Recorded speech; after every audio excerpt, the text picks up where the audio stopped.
What up, what up, what up? Bankroll Tim bedded up. Man, I've been in this motherfucker busting my ass on this motherfucking Landau. So, been taking pictures, putting it on IG, stuff like that, boom, boom, boom. So you can see this side is cut out. So, nowhere near finished. Like I said, this is still gonna get slid, pushed in, boom, access cut off, blah, blah, blah, blah. But, I've been up in here, busting my ass. Welding, grinding on top of grinding. I'm fat. Done had me a couple, drinking me some Coors Light today. Had a couple of them. But anyways, so, this is the driver's plate. The driver's side, left side, back rear frame rail. So right here, towards the back of the car, it's bent in like where the body mount goes. So put it on the floor, and you hammer it out. You make that loud ass noise. Booyah.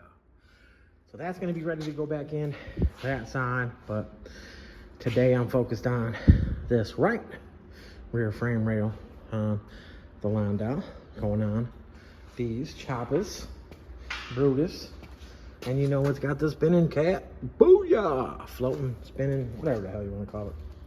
9-inch lit, boom, 28, blah, blah, blah, blah. I said it over and over and over.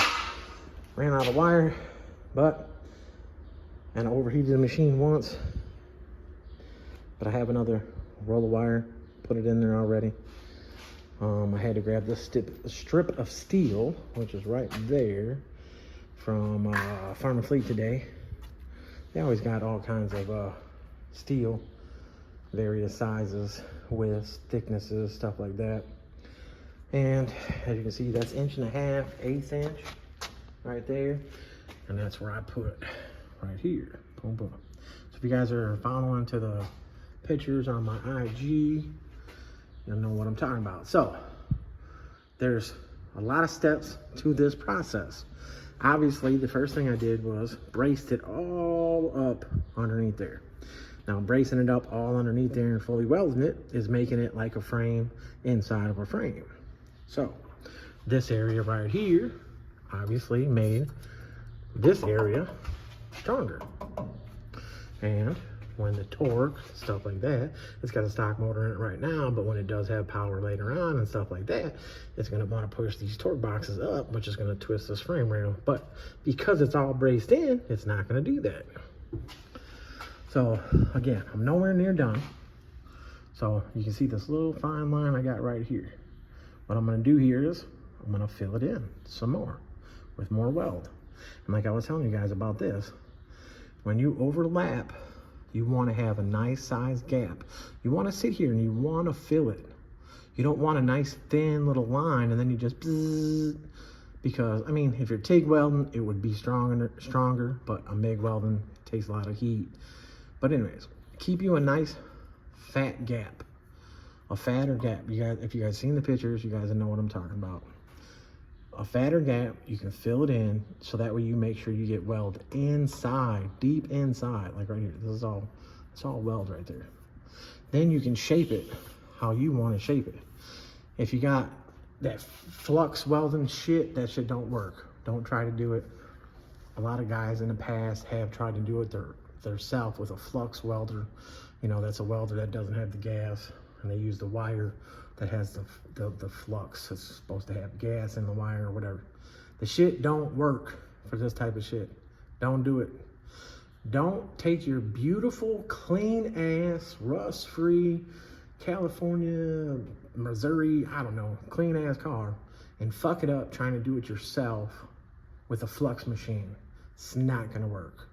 Be better off learning with a MIG, because the more you build up, you'll get to figure out how it flows, and then you can always clean it up with a soft stone grinding wheel. Like I said, this is a soft wheel. It's not a hard wheel. I caught one time on the tub, damn near ripped it out of my hands. But anyways, you can find all that shit on Amazon. Amazon's got that shit. It's 40 grit. Is what here? You know what? There's one right here. All right. There's what I find. I have the one I find on Amazon. You get a box of 100 for like, I think $100. It basically breaks down to like a, you know, $1 piece, obviously. But 4.5 inch grinding wheel, 40 grit on a 7/8 arbor grinder. And on these grinders, DeWalt. You want the DeWalt, and this one is 11,000 RPM. These are a little beat up now because I use the shit out of them, but this is a very, very nice one to use for a beginner, stuff like that. I don't have the guard on it. A lot of people are like, oh my God, you don't have a guard, blah, blah, blah. Put gloves on, have gloves on when you're using it. I mean, I still got all my digits. They're just really, really, really beat up.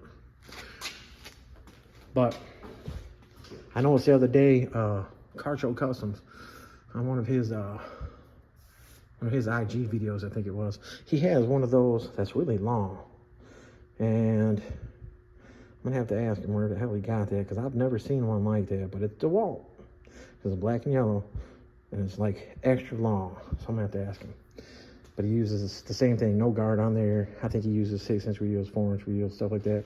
He uses a 6-inch wheel on there. But yes, bracing, filling in the gap. Right here you can see that filled in really, really nice and welded really nice to where all I gotta do is clean it up a little bit. A little bit of edge of the frame up here, but I can clean it up. I'm gonna do the best I can right now before I tub it, because if you got the tub cut out and you're doing this, because obviously that wheel, you gotta tub the car and you gotta frame notch it. So I'm leaving the tub in, I'm getting most of the work done on the frame rail because I don't want to be putting all this debris inside the car. So yes, with this cut out, it would be easier for me to work on this area with this out of the way, but it's going to be throwing a lot of debris inside the car. I don't want to fill up the car with a lot of debris. I don't want to burn the headliner. I don't want to burn windows when you're grinding and cutting. So the cutoff wheel and the grinder, if windows, that's why I got windows covered up and stuff like that, and I watch which direction my sparks go and stuff like that, because it will actually put little bitty burns in the glass, and you can run your nails across there and you'll feel it. So you don't want to burn the inside of the windows, because then you can't tint it. You don't want to burn the outside of the windows, you know, hitting like that car over there, shooting sparks at it. That's why I'm working on this side right now. Then I'll work on that side once I get all that figured out, but I'll make sure I cover that window back up. We actually used the other moving blanket that was on there to put on the fender well of a Chevelle next door that we're working on. That's why that one's off the window, but I wasn't throwing no sparks over there. Anyways, back to this. So go ahead and grind. Don't grind too much of, you know, the rail, the original shit. You want to grind just your weld. Grind your weld. You can clean this to where it cleans the surface a little bit, but then there's going to be some spots where you're going to have to go back over with the welder, because like right here, that's going to be a dip. So once I clean this up through here, there's going to be shit. Like I said, this right here, you can feel a nice groove in there that I'm going to have to fill it. When I welded it the first time, I should have made a fat or pass, stuff like that, but you know, it's going to be a nice smooth. It's not going to be notched. And what I keep saying about everybody in their step notches, like it'd be a square step, and that's the very old way of frame notching, and it's garbage. It's trash. It looks like trash. Take a little bit of time and you'll figure this out. Like I said, once the plate is out in the open, then you can slit this and you roll it in with the hammer. Tap, tap, tap. I filled this hole in, but anyways, you can tap it in, and then the bottom of the frame would be sticking out here. Then you cut it off with the cutoff wheel so it's flush to there, and then you leave a nice gap and you fill the gap in. You know, it just takes some time. I got a lot of time right now in this bracing. If I had to say days, because, you know, I'd be here for 4, 3, 4, 2 hours, whatever, here and there, because I got a lot of other shit going on, and I'm trying to get all this shit caught up. But I'd have to say this is a good, if I came in the shop and I worked for 8 hours, well, okay, so 8 hours straight, an hour for lunch, let's say. This right here would be probably 2 days, 2.5 days with what's going on here, you know.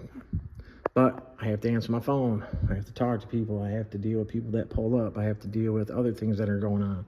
I have to deal with other cars. I have to deal with trying to figure out some parts for this person that texts and asks about some parts. I know there's a lot of people that I haven't got back to, and I apologize for that because I'm thrashing on getting this Landau done.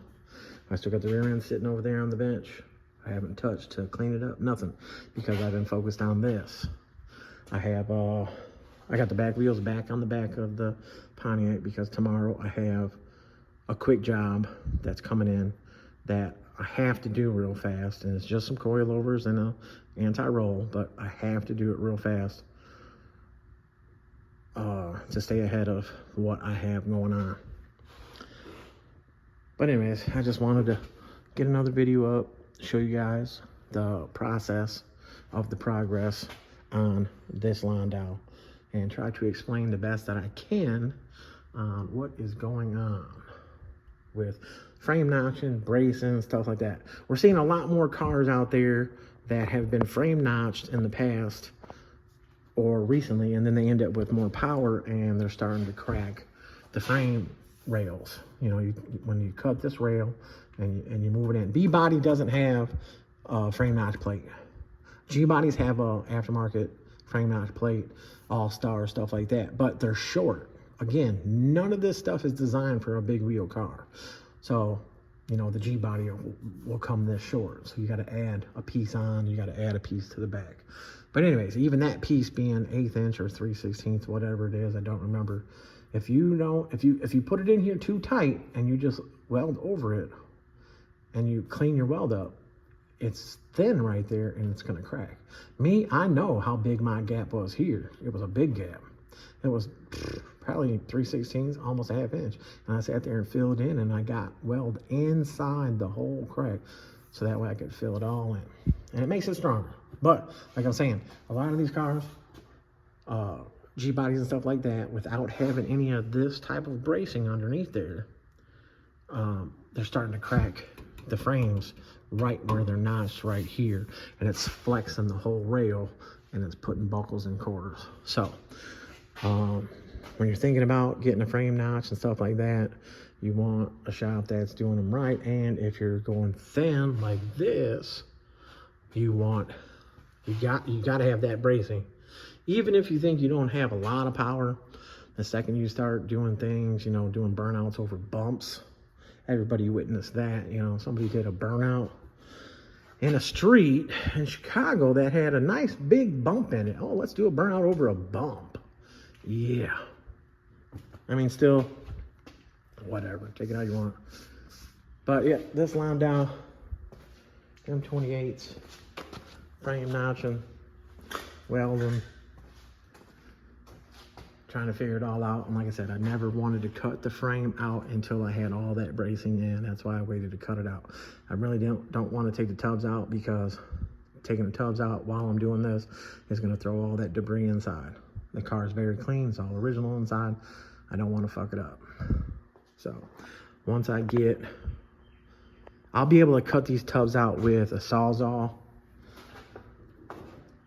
And how I'm going to cut them out, I'm going to take the time and, you know, figure out when I do have to use the cutoff wheel in certain areas, which again, that's the cutoff wheel. I'll figure out which way the sparks are going to go. I'll have a piece of metal or something to deflect the sparks from tearing anything up. The back seat, of course, is coming out of it. I'm probably going to take the passenger seat out as well. But yeah, all right, y'all. Bankroll Tim, bedded up.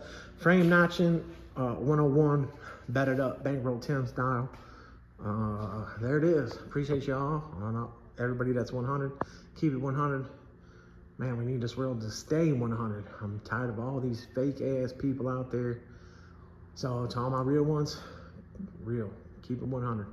Bedded up, Bankroll Tim. I'm out. Appreciate y'all.